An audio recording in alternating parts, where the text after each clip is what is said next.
So, ito guys, itlog at cabbage, carrots, at white onion. So, ipa-fry natin ito.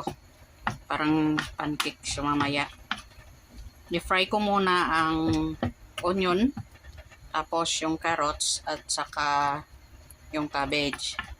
Tapos, binalik ko dito sa bowl at nilagyan ng 3 pirasong itlog.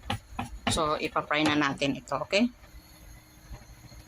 So, yan na guys, warm up natin muna ang ating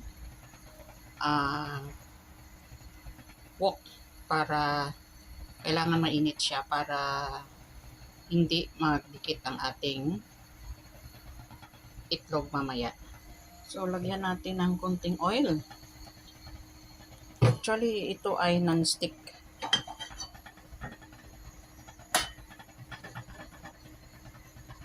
Okay. So, non-stick siya. So, lagyan na natin ito.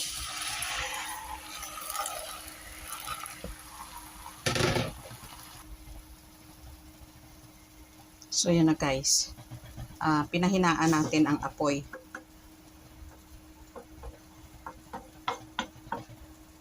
Para hindi siya magdidikit, diba?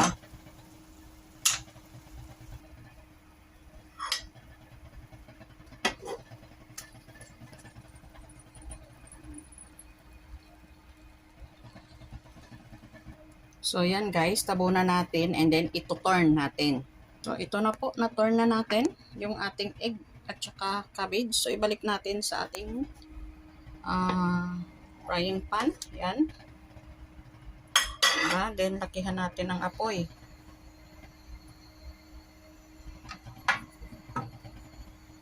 Diba?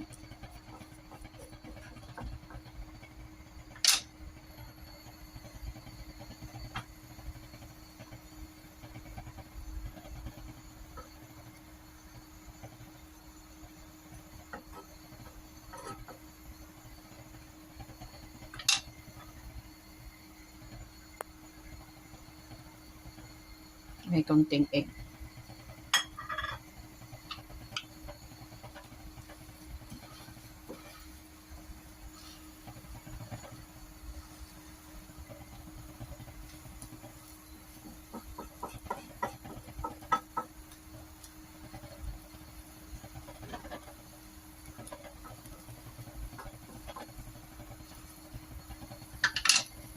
Pwede natin takpan. Okay. So, ni-flip natin siya ulit guys. Ganito ako mag-turn para hindi masira yung aking egg. Wow, wow, wow. Wow, very hot.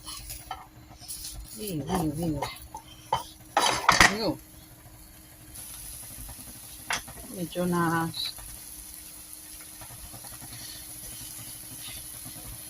malapit na sana.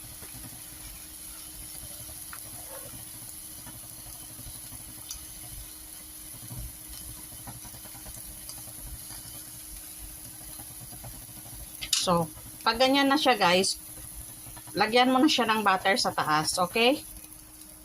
So, may butter tayo guys. Lagay natin sa taas para mag-melt siya.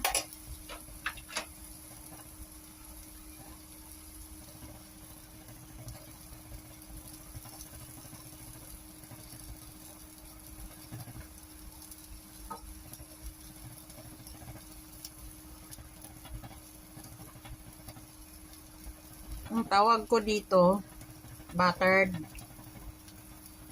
cabbage.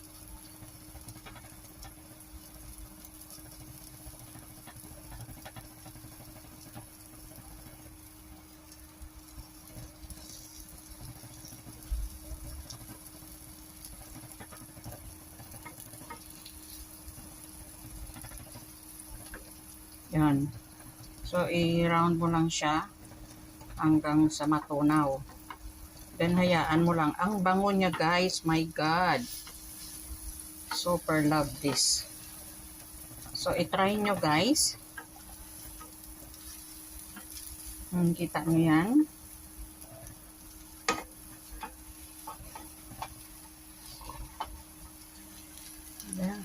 Okay, very good. So, ito na siya. Para na siyang pancake. Yan.